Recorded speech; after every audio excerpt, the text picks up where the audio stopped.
Hello everyone, so welcome to our channel College Udan. So today in this video I will guide you about MAT entrance जो आपका दिसंबर में हो रहा है। Mat आपका साल में 4 बार होता है, जिससे आप फर्स्ट अटेम्प्ट में अगर अच्छे से नहीं कर पाते हो तो आप सेकेंड, थर्ड और फोर्थ अटेम्प्ट भी दे सकते हो। अब जो मैट है आपका वो कैट के बाद आपका सेकेंड एंट्रेंस होता है। जो आप इस अगर जो स्टूडेंट कैट एग्जामिनेशन अगर क्लियर नहीं कर पाता है किसी वजह से, अगर उसे टफ लगता है, तो उस कैट के बाद जो आता है वो आपका मैट ही है। ठीक है, जो मैट के ड्यूरेशन टाइमिंग्स होते हैं वो आपके 2 घंटे के होते हैं। यानी मैट अगर आप दे रहे हो तो 2 घंटे का आपका टेस्ट रहेगा, जो आपके 3 मोड के अंदर होता है। एक आपका पीवीटी होता है, एक आपका आईवीटी होता है और एक आपका सीवीटी होता है। पीवीटी आपका पेपर बेस्ड टेस्ट होता है और आईबीटी आपका इंटरनल बेस्ड टेस्ट होता है और सीवीटी आपका कंप्यूटर बेस्ड टेस्ट होता है। एक्सपेक्टेड डेट जो है आपकी वो दिसंबर 2 और दिसंबर 18 को है, जो एग्जामिनेशन की है। अब अगर आप मैट दे रहे हो तो मैट आपका सीवीटी जो आपका फर्स्ट होगा उसके एग्जामिनेशन डेट जो रहेंगे आपकी वो दिसंबर 18 को रहेंगे। लास्ट रजिस्ट्रेशन जो आप करवा सकते हो वो दिसंबर 12 तक करवा सकते हो। और जो आपका अगर आप सीवीटी दे रहे हो तो सीवीटी के जो आपके एडमिट कार्ड्स हैं वो आपके दिसंबर 14 को रिलीज होंगे। टाइमिंग आपकी अप्रॉक्स 5 PM तक रहेगी। और इफ अगर आप पीवीटी देते हो यानी पेपर बेस्ड टेस्ट देते हो तो उसकी जो एग्जामिनेशन डेट है वो आपकी दिसंबर 4 रहेगी, जिसको आप लास्ट रजिस्ट्रेशन जो करा सकते हो वो नवंबर 29 तक करवा सकते हो। और अगर आप पीवीटी दे रहे हो तो पीवीटी के जो एडमिट कार्ड्स हैं वो आपके दिसंबर 1 तक रिलीज हो जाएंगे। उसकी भी टाइमिंग जो आपकी रहती है वो आपकी 5 PM तक है ऑनवर्ड। और फिर आपका आता है आईबीटी। आईबीटी की जो डेट्स रहेगी, अगर आप आईबीटी के लिए अप्लाई करते हो तो आईबीटी की डेट्स जो रहेंगी वो दिसंबर 2, दिसंबर 9, दिसंबर 10 और दिसंबर 16 रहेंगी। आपकी जो लास्ट रजिस्ट्रेशन डेट्स है वो आपकी नवंबर 7, नवंबर 29 नवंबर और दिसंबर 13 है आपकी जो लास्ट रजिस्ट्रेशन आप करवा सकते हो आईबीटी के लिए। और इनका जो एडमिट कार्ड्स है, अगर आप आईबीटी एग्जाम के लिए अप्लाई कर रहे हो तो उसके लिए आपकी जो एडमिट कार्ड्स की डेट्स रहेंगी वो आपकी नवंबर 30 और नवंबर 7, नवंबर 8 और 14 नवंबर तक रहेंगी। इसकी भी टाइमिंग आपकी सेम ही रहती है। एडमिट कार्ड जो आपका अप्रॉक्स रिलीज होता है वो आपका 5 बजे तक 5 PM तक अप्रॉक्स आपकी टाइमिंग रहती है जब आपका एडमिट कार्ड आ जाता है इवनिंग में।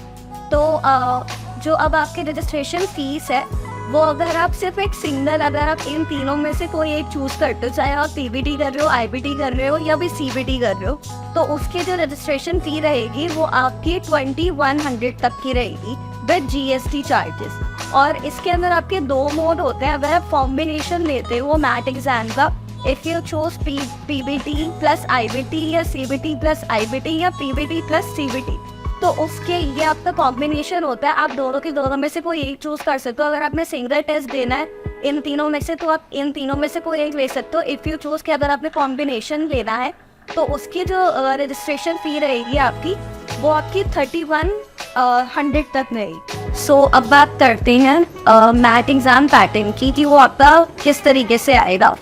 तो अगर बात करो तो इसके ड्यूरेशन टाइमिंग आपके 2 घंटे के ही रहेंगे और जिसमें आपके 200 क्वेश्चंस होते हैं जो आपके MCQ बेस्ड रहेंगे।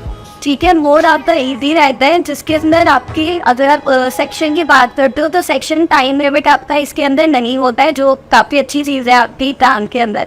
और इस अगर हम बात करते हो कि आपकी 5 सेक्शन के अंदर होता है, डिवाइड होता है, जिसमें आपकी हर सेक्शन के 40 क्वेश्चन किन ईच होते हैं।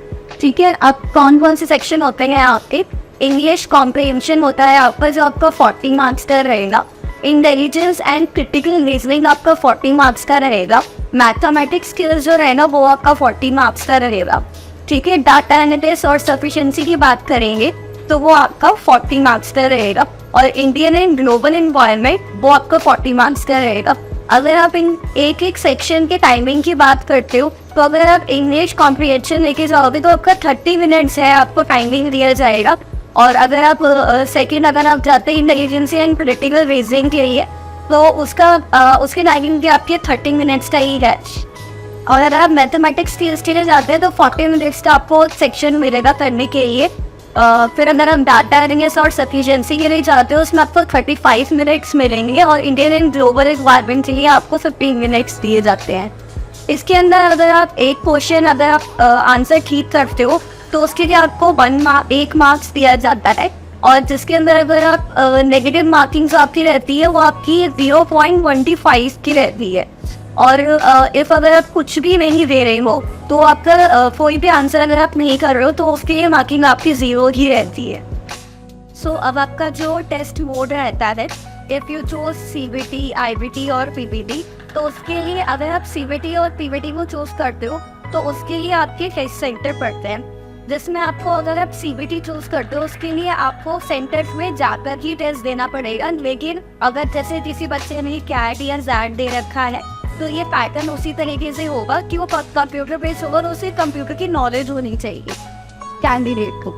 और अगर आप IBT चूज कर रहे हो तो IBT के लिए आपका जो टेस्ट रहेगा वो घर पर ही होता है, आपका ऑनलाइन मोड होगा, जिसमें आपको ध्यान रखना पड़ेगा कि आप अगर अपने घर पे दे रहे हो तो वहाँ पे आपके इंटरनेट कनेक्शन जो है वो अच्छे होने चाहिए। अगर आप चूज कर रहे हो PBT, तो PBT के लिए आपका सेंटर पड़ेगा, जो भी आपके नियर बाय सेंटर्स होंगे आपको वो अनलॉक हो जाएंगे, जिसमें आपको ध्यान रखना पड़ेगा। आपको उसके साथ साथ आपको पेन, पेंसिल और एडमिट कार्ड है वो आप ले जाना ना भूलिएगा। So thank you everyone. So और इन्फॉर्मेटिव वीडियोस के लिए मेरे चैनल को लाइक करना, सब्सक्राइब करना, बेल आइकन को प्रेस करना ना भूलें।